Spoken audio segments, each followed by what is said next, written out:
Moreno scored the winner. Fulcrum got a brilliant chance. He had Very to good. bury. Came so close. Very close. I know you guys watched it as well. That was a big chance. Free header. Yeah. Unai Simon had no chance of saving that. And Yeah. clearly you could see it wasn't just that day.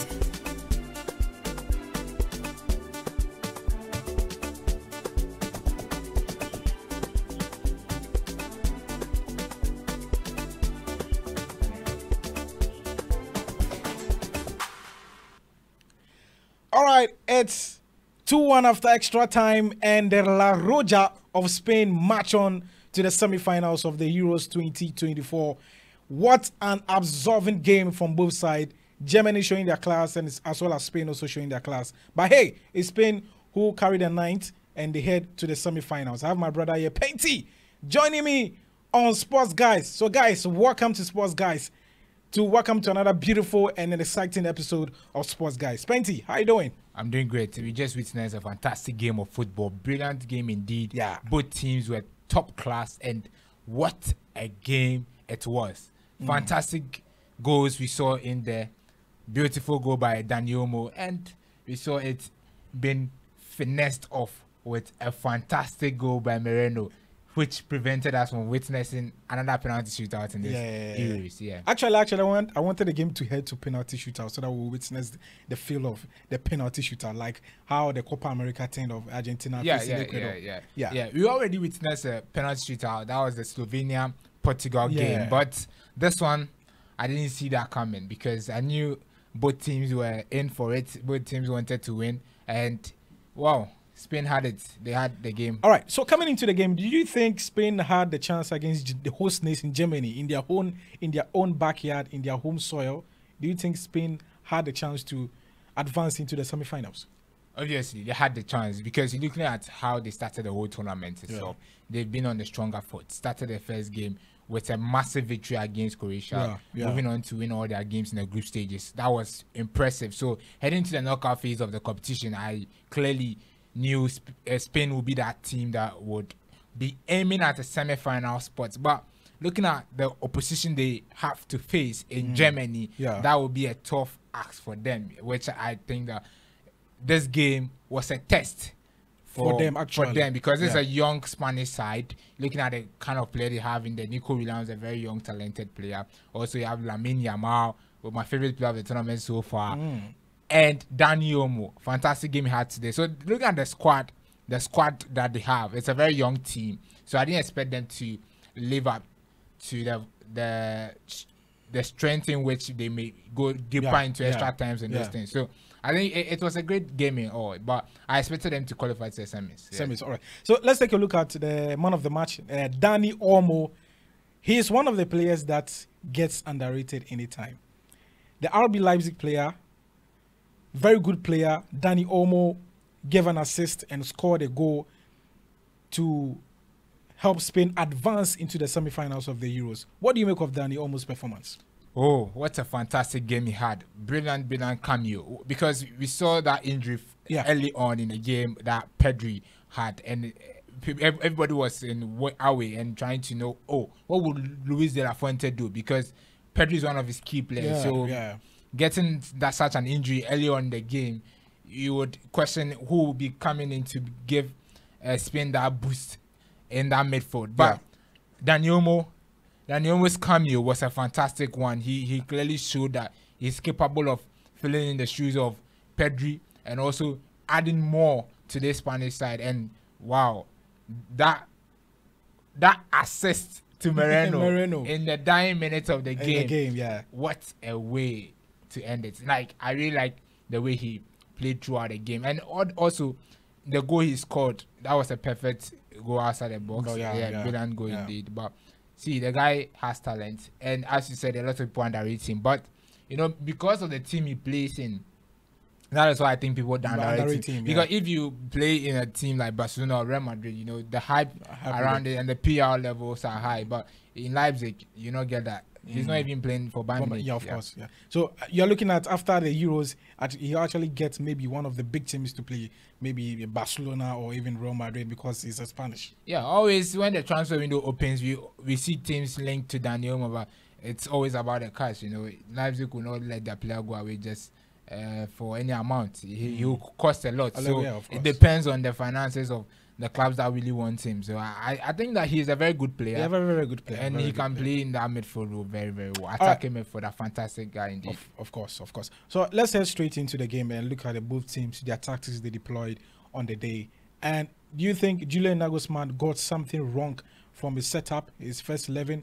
And what do you make of De La Fuente also, his side coming into play, Lamine Yamal, and also the likes of Lamine Yamal and the young players in there doing great job for De La Fuente?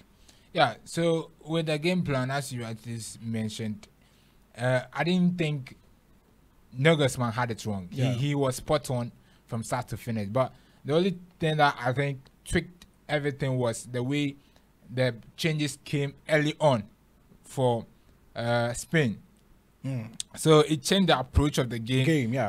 Spain were not looking more predictable anymore. They were looking more different because Dani Olmo brings a whole lot of different vibe into this game. He stretches even play from the wings plays and come dropping back to the middle. So he gives you two different options, right? So moving on in the second 45 minutes, some people blame why do we see Lamine Yamal getting substituted in the game?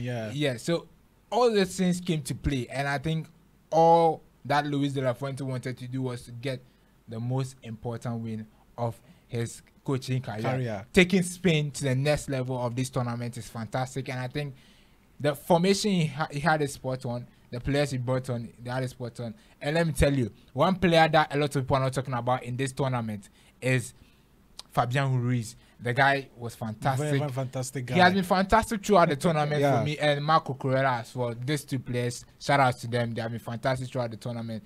And what else can I say? Germany were brilliant on the night, but it's just that it wasn't that day, because if you look at that penalty shot, I don't know if it can be on our screen, but if you look at that penalty shot there, you could clearly say things could have turned around there.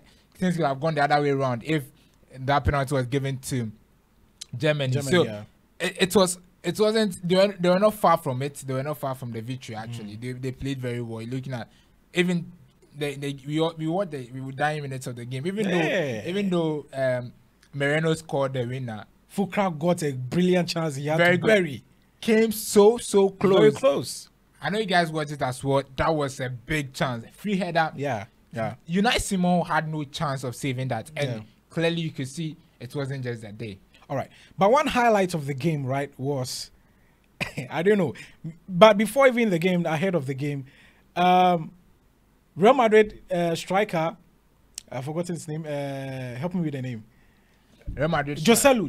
Yeah, Joselu. Joselu was trying to say that, look, they are going to retire Toni Kroos, and he has managed to get that. Yeah. They've retired Toni Kroos, and this is the end of the era for Toni Kroos.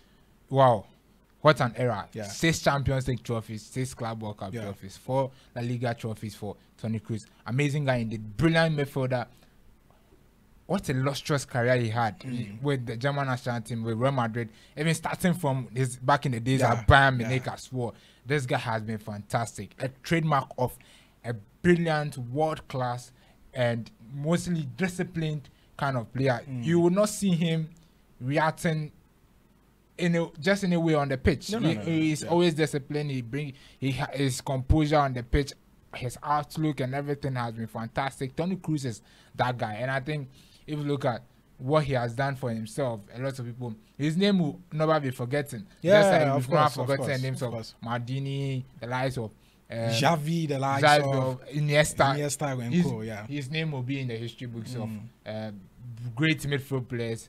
And believe you me, our generation, this is one of the best midfield players. I've been always saying that. I've been saying that. Look, I'm always glad to watch Toni Kroos in his prime, play in his prime, play when he was a player at Bayern Munich, play when he was a player at Real Madrid, and even play when he was in the German national team. What a player! Brilliant. We are going to miss him. Yeah, we are going to miss him. All right, but hey, Spain are through to the semi-finals. What's next for Spain?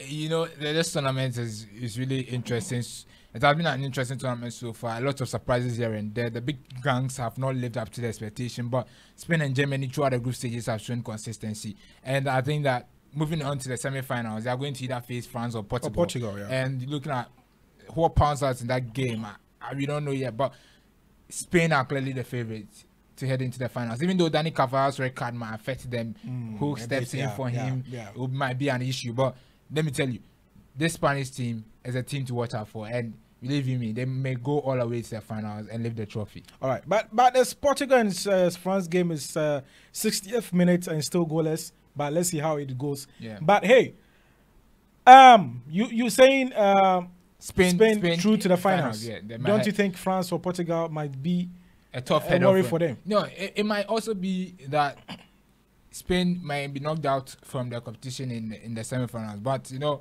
looking at how they are playing so far, they're a team that you will not bet against them because they came all out against the host nation, and you know the time they won the game. They won the game, the 9 minutes of the game. So it shows clearly that they have the mentality, they have the fortitude to fight to the very end to get them. And in such tournament, that's what you need to win the trophy. With this young lads, I think Luis de la Fuente has done a very, very good job. And he needs to be applauded for that. All right. Spain are through to the semi-finals of the Euros 2024, and we are wrapping up. I want you, the sports guys out there, to also bring your comments in as to if Spain can actually make it to the finals as well. My name is Eklug Michael. You can call me M Power, and I will respond power to the people. And I did this with my brother Penty Gijo Newton. Yeah. We are out. We'll see you in our next episode. Bye-bye.